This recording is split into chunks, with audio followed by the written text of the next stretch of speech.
My name is Isabella Hayes, and while I fought for my life in a hospital bed, my own son was plotting to steal it. This is the story of how I lost everything, and the moment I decided to take it all back. If you think your family would never betray you, keep listening. You might just change your mind. The crisp hospital discharge papers crinkled in my jacket pocket, a fragile testament to my survival. 21 days. It should have been 5. But complications, a relentless fever, a stubborn infection, had turned a routine hip replacement into a battle I wasn't sure I'd win. The taxi ride home was a blur of familiar streets that seemed both foreign and comforting. I was exhausted, bone-tired, but the sight of my classic 2-story home, bathed in the soft, late afternoon light, filled me with a profound, aching relief. Home. The word was a balm. This was the house Anthony and I had lovingly restored over 3 decades of marriage. Every shingle, every floorboard, held a memory. The roses I'd planted decades ago still stood sentinel by the walkway, though they were wild and overgrown now, neglected in my absence. "Need help with your bags, ma'am?" the taxi driver asked, his eyes flicking to the cane I clutched like a lifeline. "Just to the door, please," I replied, my voice raspy from weeks of hospital air. "My son should be waiting." As if summoned, the front door swung open before we reached it. But my son, Richard, my only child, didn't stand there with the welcoming smile I'd yearned for. Instead, his face was a mask of cold, distant resolve, an expression I had never seen him wear before. His voice, when he spoke, echoed that same chilling formality. "Mother, you're early. We were expecting you tomorrow." The driver, sensing the sudden, frigid tension, quickly set my small suitcase beside me. I fumbled to pay him a sudden, desperate wish that he wouldn't leave clawing at my throat. As the taxi pulled away, leaving me stranded on my own porch, Richard didn't move to let me pass. He blocked the entrance, a solid, unmovable barrier. "There's no easy way to say this," he continued, his gaze unwavering. "Everything changed while you were in the hospital. This house is no longer yours. You have no place here. Find somewhere else to live." I froze. The words didn't make sense. They were sounds, empty and cruel, that refused to form meaning. The wound on my hip, still unhealed, throbbed in a painful, sympathetic rhythm. This couldn't be real. This was my son, the boy I'd read bedtime stories to, the young man whose college tuition I'd paid by working double shifts. The man I had dedicated my entire life to. "Richard, what are you talking about?" I managed to stammer, stepping forward. "We made arrangements. Temporary ones." He didn't flinch. "Veronica's parents needed to move from Dallas. This house has much more space than you need alone. The documents are already signed. It's done." My mind reeled. Documents? I hadn't signed anything. "Richard, this is absurd. Let me into my house. Right now." I stepped forward again, leaning heavily on my cane, but he stood his ground. This time, his wife, Veronica, appeared beside him. Her blonde hair was perfectly styled, and she wore a smug, triumphant expression. And there, dangling from her ears, were my emerald earrings, Anthony's gift for our 25th anniversary. The sight was a physical blow. "Isabella," she said with that cloying, false sweetness I'd learned to see through over the years. "We've already packed your personal belongings. They're in boxes in the garage. We can have them sent wherever you end up staying." From the shadows of the living room behind them, Veronica's parents emerged. Raymond Sterling, tall and arrogantly athletic with a head of silver hair, and his wife, Claudia, her face a permanent sculpture of judgment. I'd barely seen them a handful of times over the years, and now they stood in the heart of my home as if they owned it. "I'm sorry it came to this," Raymond said, his tone devoid of any genuine apology. But Richard made the arrangements very clear. The house has been legally transferred. Legally? The word was a gasp. "That's impossible. I never signed anything." Richard's face hardened into something truly frightening. "The power of attorney, Mother. Remember those papers you signed before your surgery? The ones for medical decisions? They covered financial matters, too." The revelation hit me with the force of a physical punch. Yes, in the anxious blur before my operation, my son had handed me a stack of documents. Just formalities, he'd said. In case anything goes wrong. I had trusted him blindly. I hadn't even read past the first page. You tricked me, I whispered. The words were hollow, pathetic things against the magnitude of his betrayal. We're doing what's best for everyone, Veronica interjected, her voice sharp. This house is too much for you to maintain. Richard has been managing everything for years anyway. Don't come back here, Richard finished, his voice firm and final. We'll send your things. The decision is made. I stood there, a 67-year-old woman leaning on a cane, staring at the stranger wearing my son's face. The boy I'd taught to drive, the man I'd cheered for at his graduation. This was the culmination of my life's work. An eviction notice from my own child. This is illegal, I said, my voice soft but clear. And you know it. It's done, he repeated coldly. Don't make this harder than it has to be. Something inside me broke then, but not into pieces.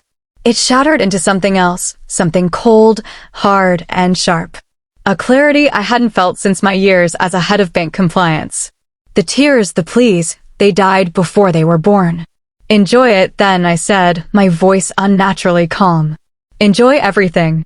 The confusion that flickered across their faces was a small, bitter satisfaction. It was almost worth the devastation. Almost. I turned my back on my home, on my son, and limped toward the taxi I'd had the foresight to ask to wait.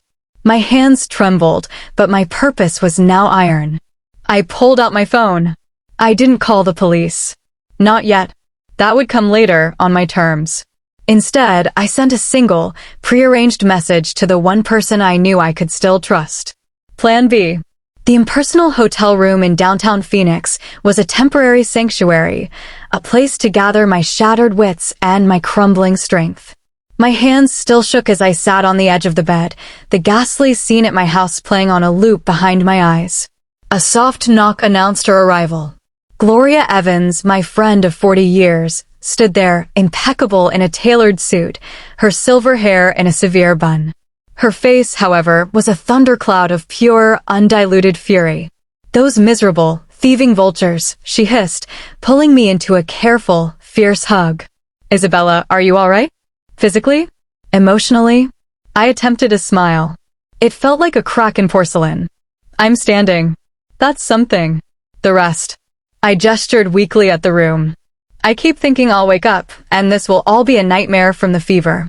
Gloria's expression softened for a fraction of a second before her professional mask snapped back into place. She placed her briefcase on the desk, clicking it open with practiced efficiency. I've already started the process. The trust documentation is ironclad. Anthony was meticulous. That house transfer won't withstand legal scrutiny for a second. How long? I asked, the practical question a lifeline. To undo this fraudulent transfer? A few weeks. Maybe months if they decide to fight dirty, she said, then paused, her eyes narrowing.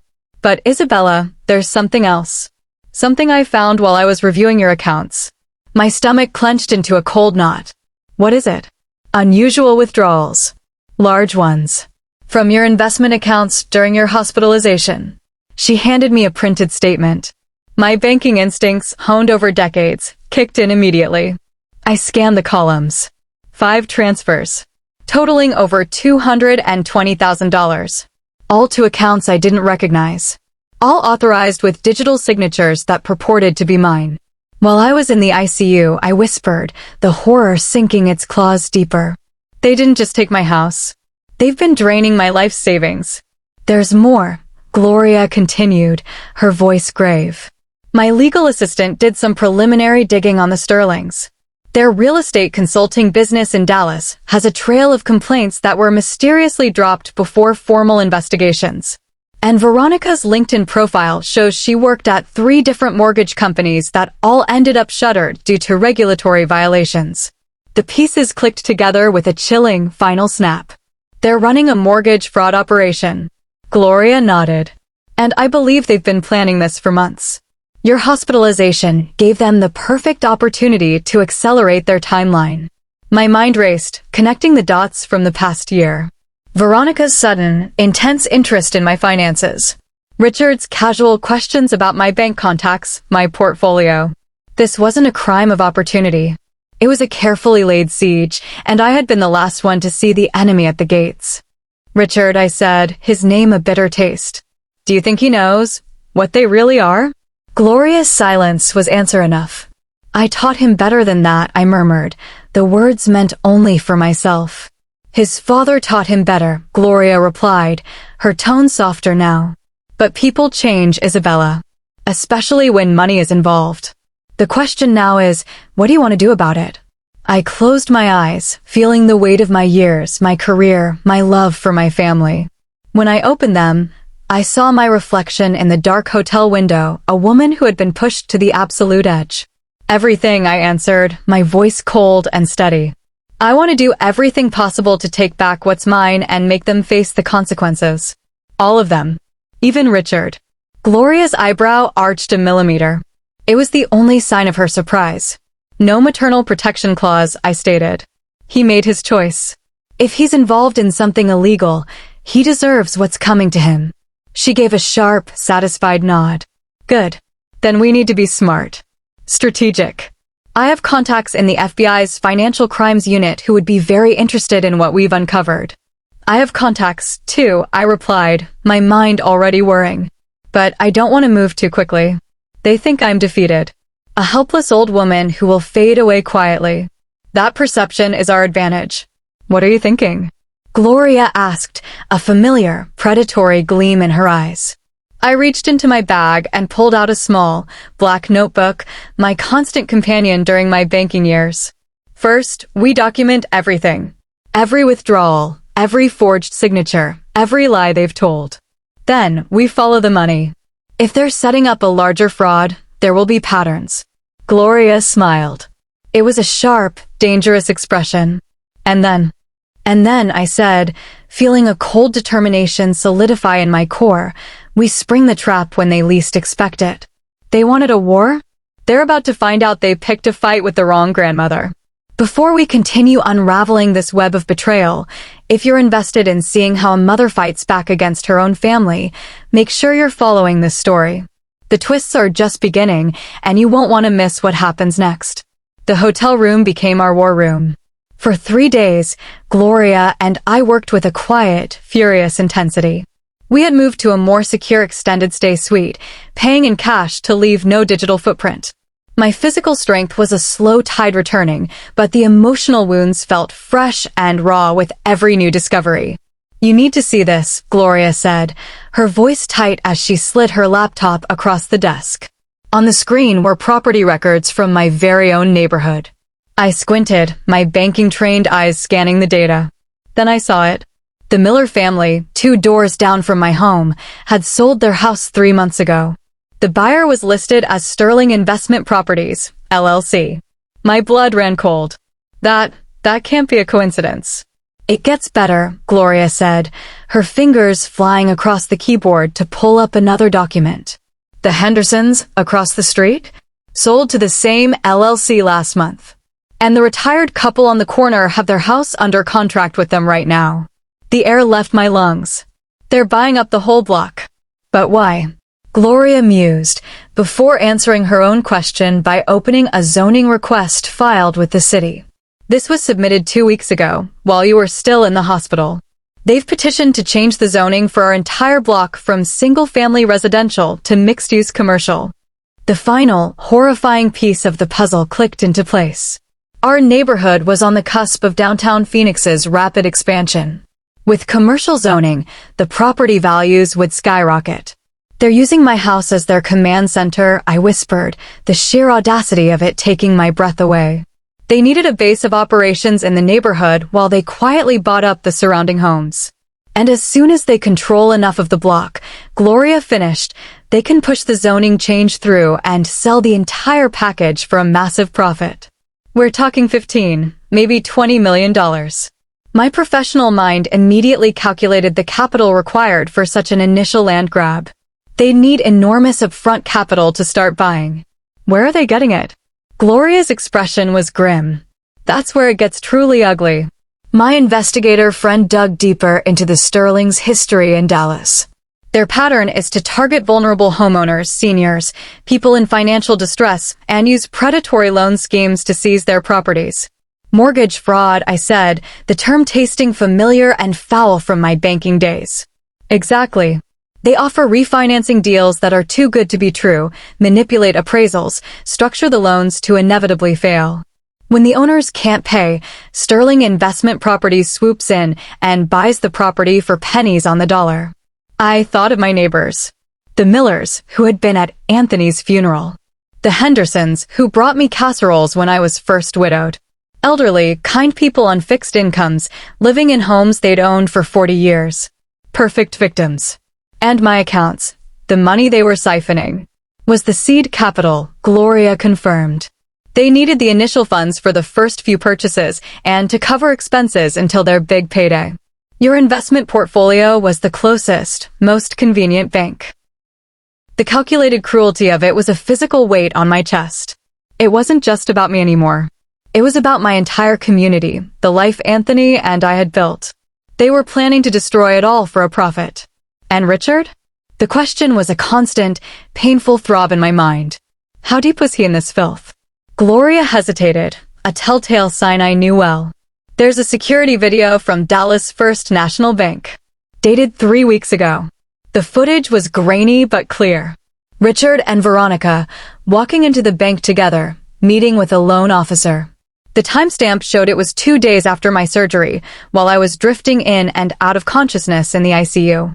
I watched, my heart crumbling to dust, as I realized they were at the bank where I kept my safe deposit box. They used the power of attorney to access it, I stated, the fact a cold stone in my gut. Yes, Gloria said softly. The logs confirm they removed several items. The original deed to your house. The trust papers. I closed my eyes, the image of my son, my honest, fair-minded son, committing this brazen act of theft burning behind my eyelids. There's more, Isabella. Gloria's voice was gentle, which meant the news was bad. My contacts at the SEC sent these over. The Sterlings have been on their radar for a while. She showed me a chain of emails between Veronica and her father, dated 8 months ago. They discussed properties in my neighborhood, evaluating which owners were soft targets. And then, my house was mentioned as their future operational base. But one phrase about me made my blood freeze in my veins. The mother is unlikely to fully recover from her scheduled surgery. We should accelerate the timeline. Scheduled surgery? I repeated, the words barely a whisper. My hip replacement wasn't an emergency. It was scheduled months in advance. Isabella, Gloria said, her voice a low warning. They weren't just taking advantage of your hospitalization. They were waiting for it. The truth, dark and monstrous, finally revealed itself. They hadn't just seen an opportunity, they had calendared my vulnerability.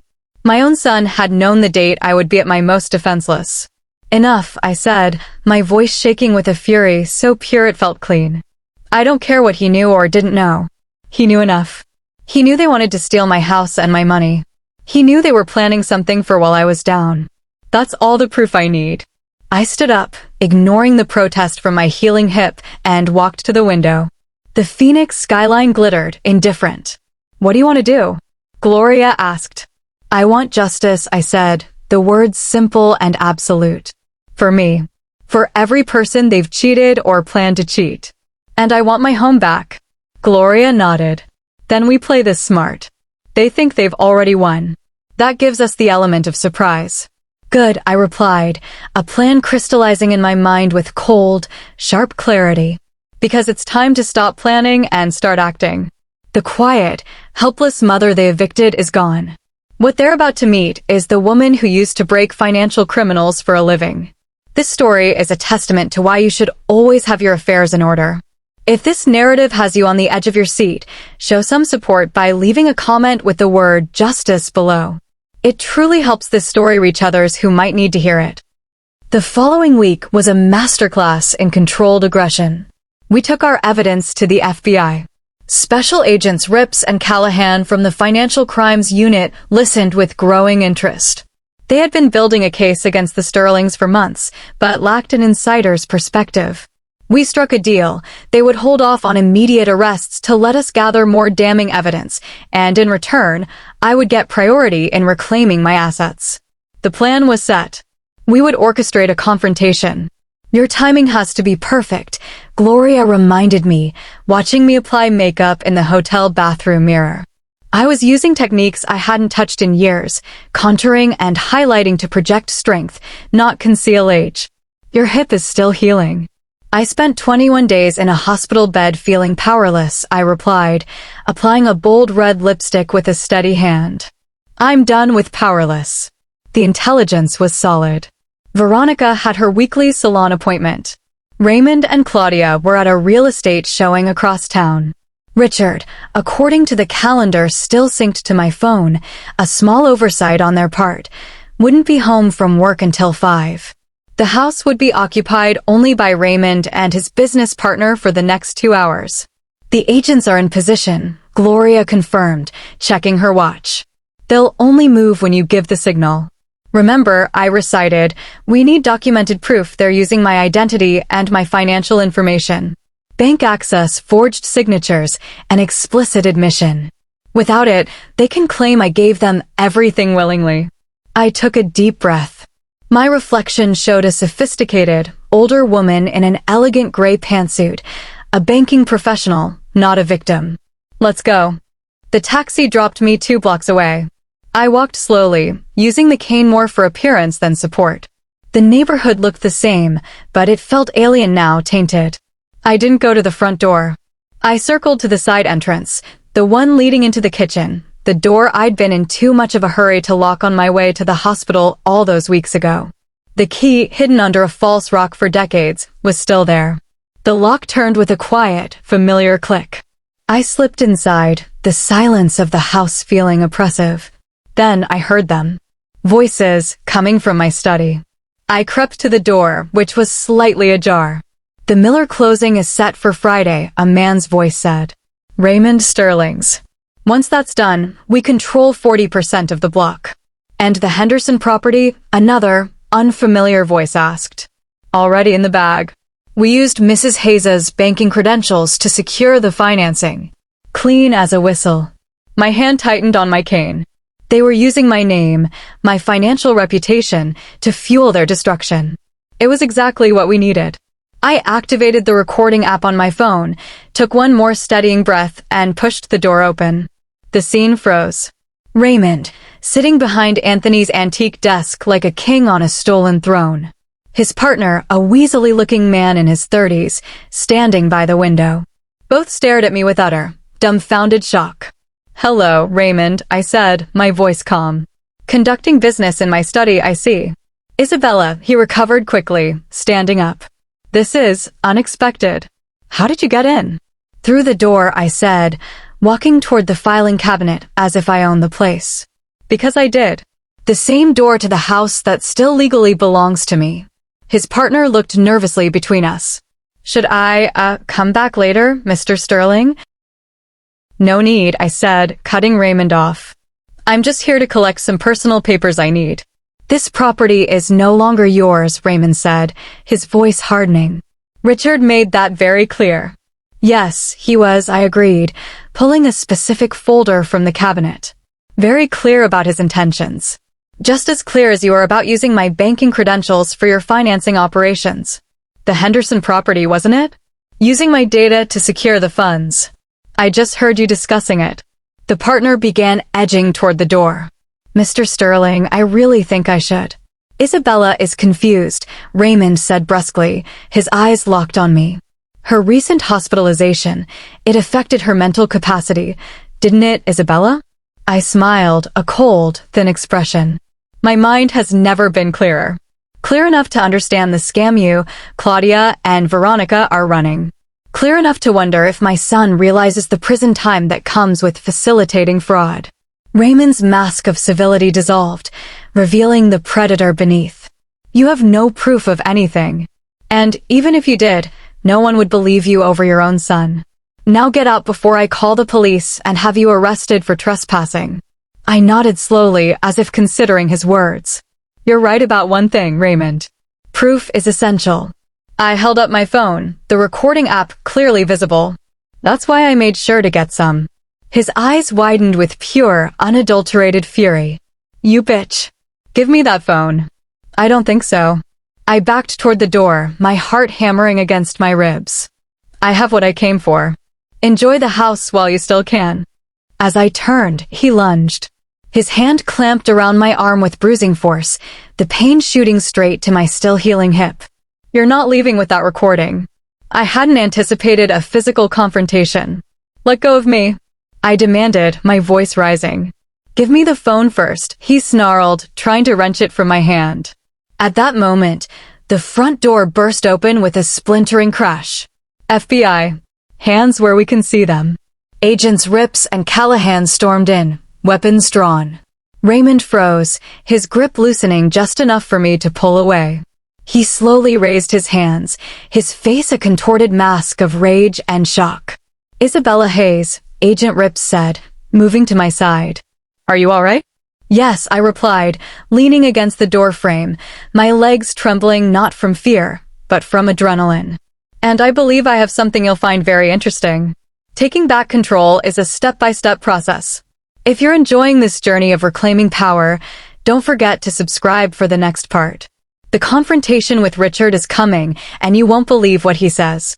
As Raymond Sterling was led away in handcuffs, I stood in the foyer of my house, the FBI agents a whirl of activity around me.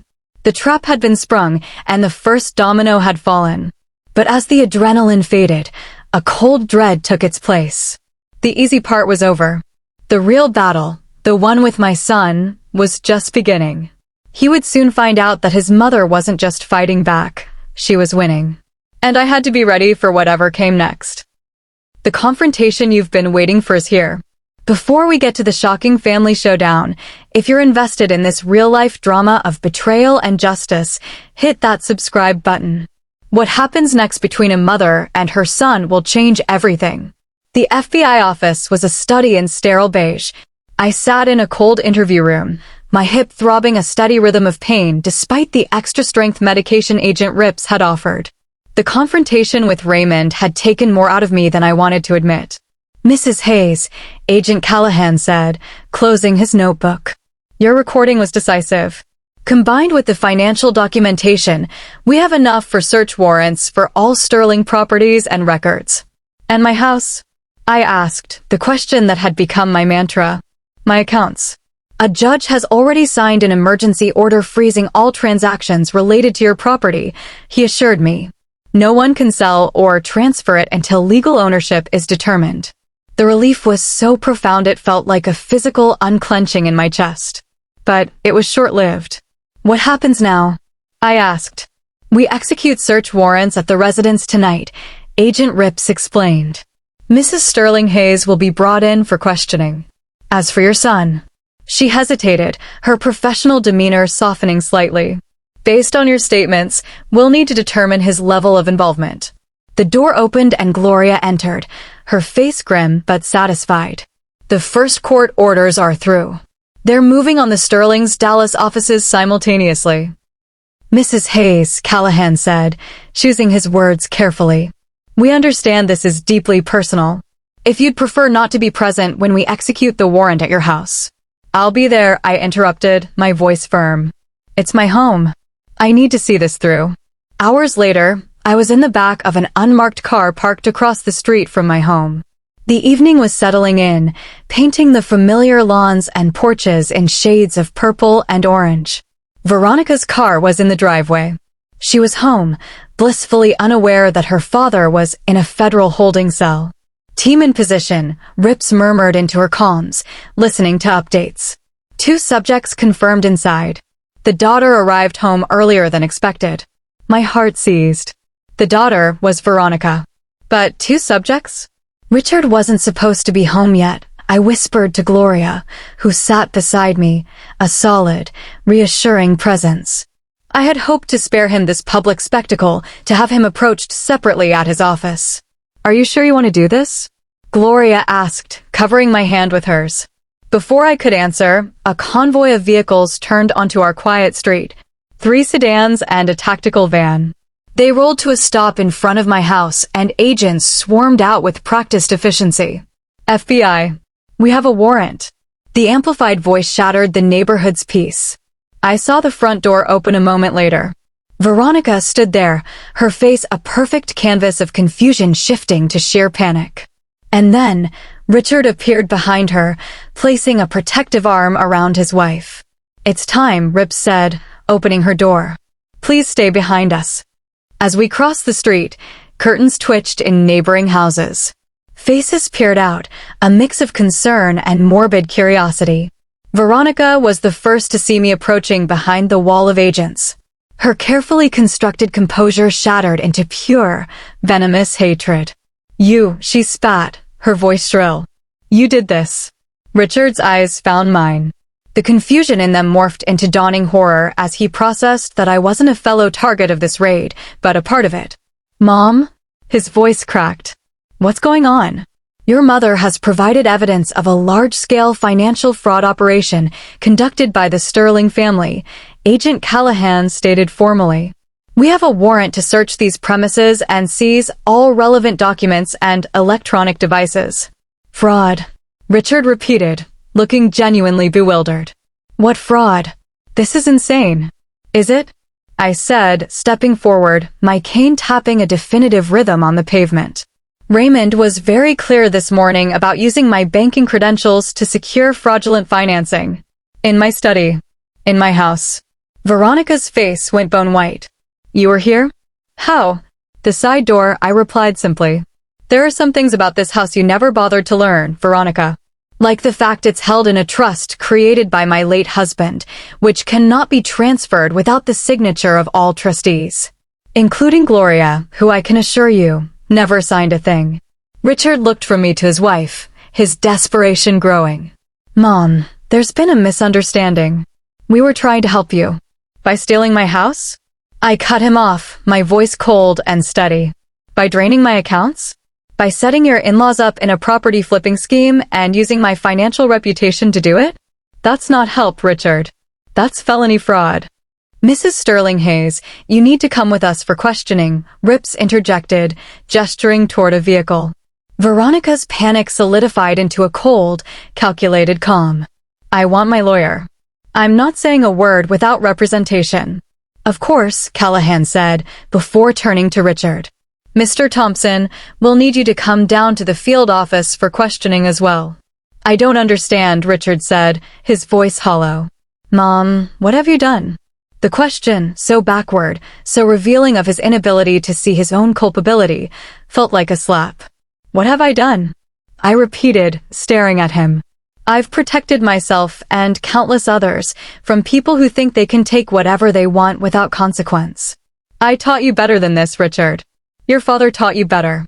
As agents led a seething Veronica to a car, she twisted back, her eyes locking with mine. You think you've won? You have no idea what's coming when my father's lawyers get involved. Your father is already in custody, I said, my voice flat. And your mother, too. The FBI is tearing through your Dallas offices as we speak. It's over, Veronica. The mask finally broke. Raw, ugly fury contorted her features as an agent firmly guided her into the back seat. Richard remained on the porch, a statue of disbelief, watching agents stream into our home. Mom, he called out as I turned to follow Gloria back to our car. I didn't know. I didn't know the full extent of what they were planning. You have to believe me. I paused, looking back at the son I raised, searching for any shred of truth. Maybe you didn't know everything, I conceded, the words tasting like ash. But you knew enough, Richard. And you still chose them over me. I turned away, the finality of the moment settling in my soul. His broken voice followed me. Where am I supposed to go now? I didn't look back. The poetic justice of his question, echoing the one I'd faced on this very doorstep, was not lost on me.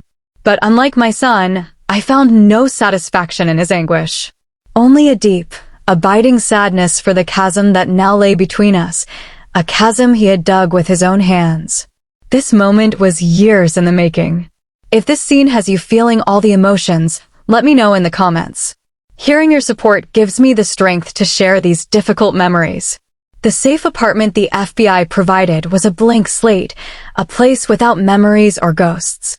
For 3 days, I gave statements, reviewed evidence, and tried to process the seismic shift in my reality. Gloria was my rock, a constant presence of legal precision and unwavering friendship.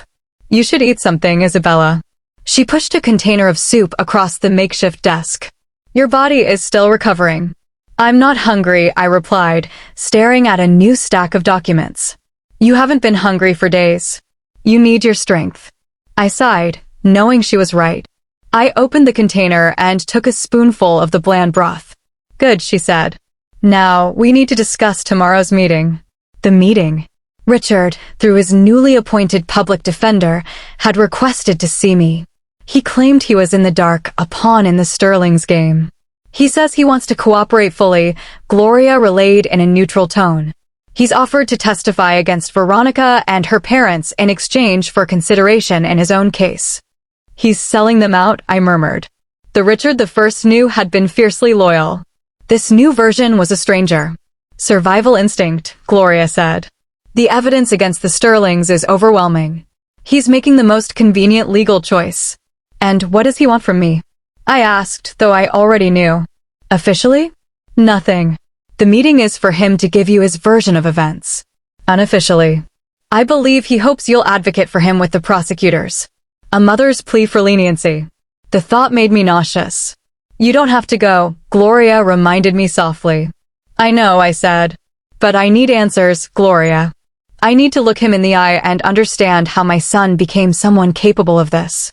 The visitation room at the Federal Detention Center was bright and soulless. Richard sat across from me, looking years older. His suit was gone, replaced by a standard-issue uniform that hung loosely on his frame. He'd lost weight. The shadow of a beard and the hollows under his eyes spoke of sleepless nights. Thank you for coming, he said, his voice rough.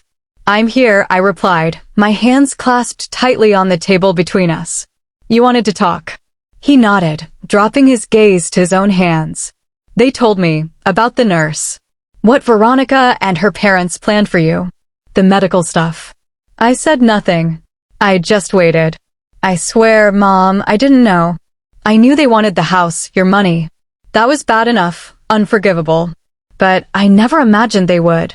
He couldn't finish the sentence. I believe you, I said, the words surprising both of us. About that specific part.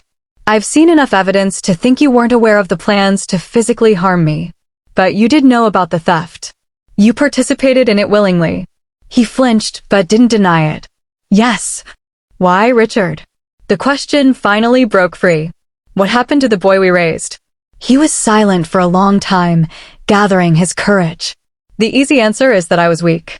I was scared of losing Veronica. I was terrified of the financial mess I'd gotten myself into and what would happen if her father exposed me. But the hard answer. He finally looked up, meeting my gaze. The hard answer is that I started to believe I deserved more than I'd earned. That it was okay to cut corners if that's what it took to get what I wanted. I became someone Dad would have been ashamed of. The mention of Anthony was a fresh wound. Your father would be disappointed, I admitted. And so am I. But I think what would disappoint him most isn't that you made mistakes, but that you betrayed your own principles to cover them up. He accepted this with a slow, painful nod. The prosecutors offered a plea deal, he said. 5 years, reduced to 3 with good behavior, for my full testimony. Are you going to take it? Yes. There was no hesitation. It's more mercy than I deserve.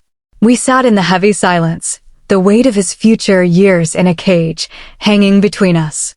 I found something, I said, changing the subject. I reached into my purse and pulled out a worn envelope. In the bottom of your father's desk drawer. It's a letter he wrote for you. He asked me to give it to you when I thought you needed it most. I think that time is now. Richard's hand trembled as he took it. I didn't know this existed. As he read his father's last words to him, I watched the emotions play out on his face, pain, shame, and finally, a flicker of resolve. When he finished, he carefully folded the letter and held it to his chest for a moment before placing it back in the envelope. Thank you, he said, his voice firmer. I needed to hear his voice. What will you do? I asked. After. The question seemed to startle him. I don't know. My career is over. My reputation. He gave a helpless shrug. I'll have to start from nothing. You'll have to rebuild, I told him. Not just your life, but your character. That's the harder work. I know. He took a deep breath. Will you ever be able to forgive me, Mom? I didn't answer immediately. I owed him the truth, not a placating lie. Forgiveness isn't a switch, Richard. It's a process. Right now, I'm still processing the pain, the betrayal, the shock of discovering who you became. I don't know if full forgiveness is possible. I held his gaze. But you're still my son. That doesn't change. What our relationship becomes from here depends entirely on the choices you make from this moment forward. He nodded, accepting this with a grace I hadn't expected. That's fair. More than fair. Our time was up. As a guard approached, he asked one last thing. The house. Will you stay? Yes, I said, without a doubt. It's my home. I won't let them chase me out of the life your father and I built. Good, he whispered. Dad would have wanted that. As I watched him walk away, shoulders squared against his new reality, I didn't feel victory. I felt a profound, complicated closure. The battle for my home was won. The long, uncertain journey toward maybe, one day, healing a family was just beginning. This was one of the hardest days of my life. Sharing it is not easy. If this part of the story resonated with you, please take a second to like this video. Your engagement tells me these stories matter and that there are people out there who value truth and justice. We've reached the final chapter of this painful journey. Before we close this book, if you've found strength in my story, please consider subscribing. Your support helps me continue to share messages of resilience and justice. Now, let's see how the pieces finally fell into place. Narration concludes. 6 months later, I placed the final family portrait on the newly installed shelf in my living room. The room no longer felt violated. It felt like mine again. The furniture was back in its rightful place, the ghastly new curtains had been replaced with the classic styles I loved, and every trace of the Sterling's brief, toxic occupation had been scrubbed away.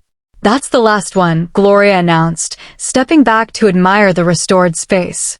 It looks like it should, I said, a deep sense of peace settling over me.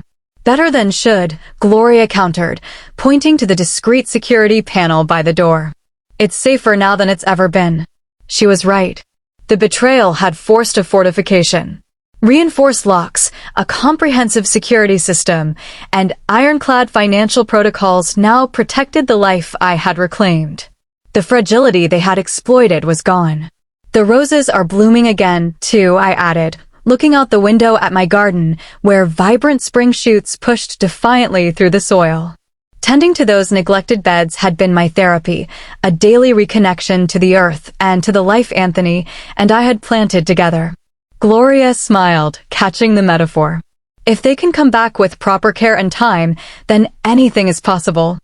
The past months had brought a grim, satisfying finality. Faced with an avalanche of evidence, fraud, conspiracy, elder abuse, and the attempted homicide charge for the medical manipulation, Veronica and her parents had accepted plea bargains. Raymond received 20 years. Claudia, 15. Veronica, 18. The nurse who altered my medications was given 8 years, her sentence reduced for testifying about other vulnerable patients the Sterlings had targeted. The investigation had even reopened 2 suspicious deaths of elderly homeowners in Dallas, a chilling coda to their predatory history. My neighborhood was saved. The predatory rezoning plan was dead. The properties the Sterlings had swindled were being returned to their rightful owners or their heirs, and our community had forged a powerful alliance to protect its seniors. Have you decided about the visit? Gloria asked, handing me a glass of iced tea. Richard's latest request. After 3 months in a minimum security facility, he wanted to see me again. His weekly letters never begged for forgiveness, but consistently detailed his remorse and his participation in a rehabilitation program. I think I will go, I said, the certainty surprising me. Not next week, but the one after. Gloria nodded. You seem more at peace with the idea. I dreamed of Anthony last night, I explained. We were on the porch swing, talking. He told me something that stuck. Healing doesn't mean erasing the wound, Isabella. It means finding purpose in the scar. That sounds like him, Gloria said softly. He always found the wisdom in the struggle. I woke up thinking about Richard, I continued. And how some wounds never fully close, but they can still lead you to something meaningful. Not back to what was, but forward to something new. The doorbell chimed. On my new security tablet, I saw a delivery person with a massive floral arrangement. Are you expecting flowers? No, I replied, the old wariness a faint echo. Gloria checked the credentials before accepting the beautiful bouquet of lilies and irises, my favorites. The card read, thinking of you on your birthday. Your neighbor, Eleanor. I smiled, genuinely touched. Eleanor Jameson, the retired literature professor who had moved in across the street, had become a dear friend. Our shared history of loss had created an instant, understanding bond. What a lovely gesture, Gloria commented. You're building a real community here. She was right. Instead of retreating into isolation, I had chosen connection. The neighborhood book club now met monthly in my living room. My volunteer work at the senior center had blossomed into genuine friendships. The garden club had welcomed my expertise with heirloom roses. These authentic bonds were my strongest armor. I've been thinking about the foundation, I said, settling onto the patio swing. The Anthony Miller Medical Research Foundation? Gloria clarified, referring to the organization my husband had founded before his death. Yes, I want to expand its mission. Add a new division focused on elder protection, legal support, fraud prevention, victim services. Gloria's eyes lit up.